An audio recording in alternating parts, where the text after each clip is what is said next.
Hello class, मेरा नाम है निशा चौहान। आप हैं हमारे यूट्यूब चैनल एमसीए अजमेर पे।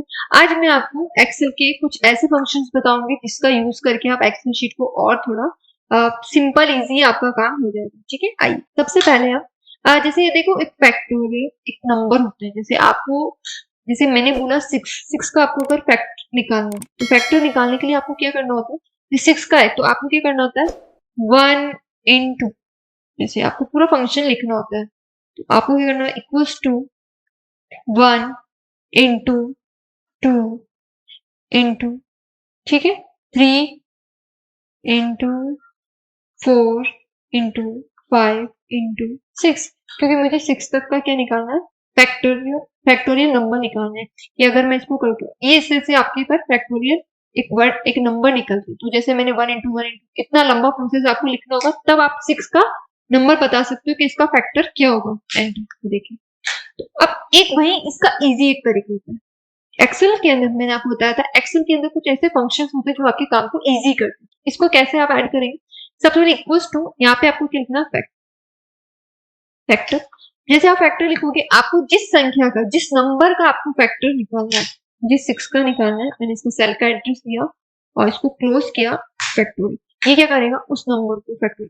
एक तो इतना लंबा प्रोसेस आपको यहाँ पे लिखना होता है, एक आप शॉर्टकट में इसका एक फैक्टर नंबर निकाल सकते हैं। कैसे, जैसे अभी 7 का आपको निकालना है तो एक तो आपको क्या करना है, इक्वल्स टू 1 × 2 × 3 × 4।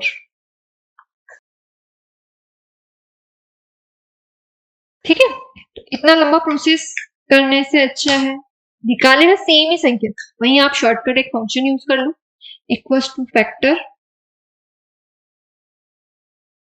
ठीक है, जिस संख्या का निकालना उस वर्ड संख्या करो, एंटर।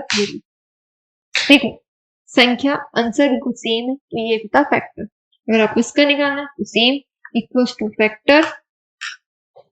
ठीक है, आपको इसका एड्रेस देना है, क्लोज, एंटर। ठीक है, अगर आपको फैक्टर नंबर फैक्टोरियल नंबर निकालना है तो आप इस फंक्शन का यूज ले सकते हो। सेकंड अपने पास आता काउंट। देखो आपने लिस्ट बनाई, अब लिस्ट बनाने के बाद में आपको बोल दिया, अगर आप इन्हें काउंट करें कि ये यहाँ से लेकर यहाँ तक एक छोटी सी टेबल है। अगर आपके पास खूब सारे टेबल है जिसमें खूब सारे आपने ऐड कर रखा हो, जैसे कुछ जैसे स्टूडेंट नेम हो सकता है या कुछ भी आपने प्रोडक्ट वगैरह कुछ भी ऐसे कुछ ऐसी संख्या लिख रखी है, उसको आपको काउंट करने के लिए बोला जाए कि ये काउंट करो कितना है। तो आप देखो, एक तो आप बैठे बैठे काउंट करो 1 2 3 4, एक आप राइट क्या करते हो, एक फंक्शन होता है काउंट। काउंट मतलब इसको काउंट करना, तो आप उस फंक्शन को ऐड कर सकते हो। तो मुझे बोला गया आप यहाँ से लेकर यहाँ तक का काउंट करो, तो मुझे एक तो वैसे बैठ के एक मिनट डायरेक्ट क्या लिखा, इक्वल्स टू काउंट। ठीक है, आप कौन से फंक्शन का यूज देते हो, काउंट। आपको रेंज सेलेक्ट करनी है, मुझे यहाँ से फीस से लेकर यहाँ तक स्टूडेंट, यहाँ तक जहां तक मैंने 20 वहां तक मुझे एक काउंट करना है। मैंने ब्रैकेट क्लोज करके इससे मुझे 8 पर मैंने इसको काउंट किया नॉर्मली, 1 2 3 4 5 6 7 8 9। अब मेरे काउंट करने से 9 आ रहा है पर यहाँ पे 8 आया।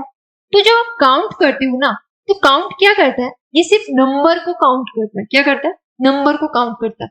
आपने जो टेक्स्ट लिखा होता है अल्फाबेटिक, उसको काउंट नहीं करता। पर एक तो अल्फाबेटिक को भी काउंट नहीं करता है, दूसरा आपकी जो ब्लैंक सेल होती है उसको भी काउंट नहीं करता है। आप चाह रहे हो हमें काउंट ब्लैंक जो सेल है उसको तो काउंट नहीं करना, पर आपने अगर टेक्स्ट लिखा उसको भी काउंट करना, तब एक फंक्शन और होता है। काउंट तो क्या करेगा, सिर्फ आपके जो नंबर होंगे उन्हीं को काउंट करता है। पर एक फंक्शन होता है इसमें, काउंट ए। क्या होता है, काउंट ए। काउंट ए क्या करता है, आपके जो टेक्स्ट होता है उसको भी काउंट करता है। क्या करता है, टेक्स्ट को भी काउंट करता है। देखो सेम टेबल है, मैंने यहाँ पे कोई फंक्शन इक्वल्स टू काउंट, क्या लिखना है आपको, काउंट ए। क्या लेना, काउंट ए। काउंट ए क्या करता है, टेक्स्ट को भी काउंट करता है। सेम रेंज मैंने सेलेक्ट की है, यहाँ पे आप देखिए ब्रैकेट क्लोज किया है, एंटर किया, पर इसने आंसर क्या दिया इस बार 9। क्यों, क्योंकि इसने क्या किया, टेक्स्ट को भी काउंट किया। तो आप सेम काउंट करो, 1 2 3 4 5 6 7, इसको ब्लैंक इसलिए छोड़ेगा, 8 9। तो काउंट में और काउंट ए में ये डिफरेंस है।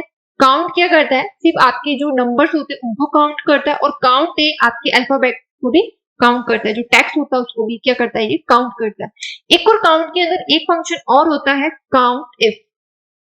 काउंट इफ क्या करता है, जैसे भी मैंने यहाँ पे मैटर लिखा, ठीक है, और मुझे अब बोला गया कि आप काउंट करो, कुछ कंडीशन दी गई। मैंने आपको पहले ही बताया था इफ फंक्शन का मतलब होता है कुछ कंडीशन बेस पे आपको कोई वर्क करना हो। तो जैसे मुझे यहाँ पे बोला काउंट तो करो आप, पर काउंट किसको करोगे, 50 के अबव वाले को काउंट करोगे। किनको करोगे, 50। एक कंडीशन दी गई है मुझे कि 50 के अबव वाले बच्चों को काउंट करो। आप क्या करोगे यहाँ पे, इक्वल्स टू काउंट। अब काउंट नॉर्मल काउंट करोगे तो ये पूरे को काउंट करेगा, ठीक है। अब आपको कौन सा फंक्शन का यूज लेना है, काउंट इफ। कौन सा फंक्शन का यूज लेना है, काउंट इफ, ठीक है। आपको सेम आपकी रेंज सेलेक्ट कर लेनी है, ठीक है, पर कॉमा मुझे कंडीशन देनी। कंडीशन देने के लिए आप इनवर्ट कॉमा में मुझे 50 के अबाउट ग्रेटर देन 50, ठीक है, और क्लोज एंटर। तो आप देखो अब यहाँ पे 50 के अबाउ वाले बोला तो देखो ये 50, ये 50, 50 से अबाउट 1 2 3 4, बाकी सब ये क्या है 50, 50 से अबाउ नहीं।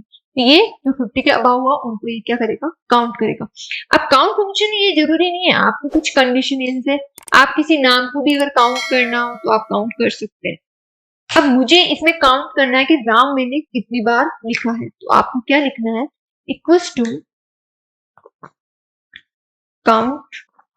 आप कौन से फंक्शन का यूज है वो देखो, अगर आपको काउंट करना है तो आप काउंट, तो मुझे कुछ कंडीशन है, मुझे किसको काउंट करना है, राम को। तो एक कंडीशन है मतलब इफ फंक्शन आपका यूज होगा, तो आपको कौन सा लेना है, काउंट इफ, ठीक है।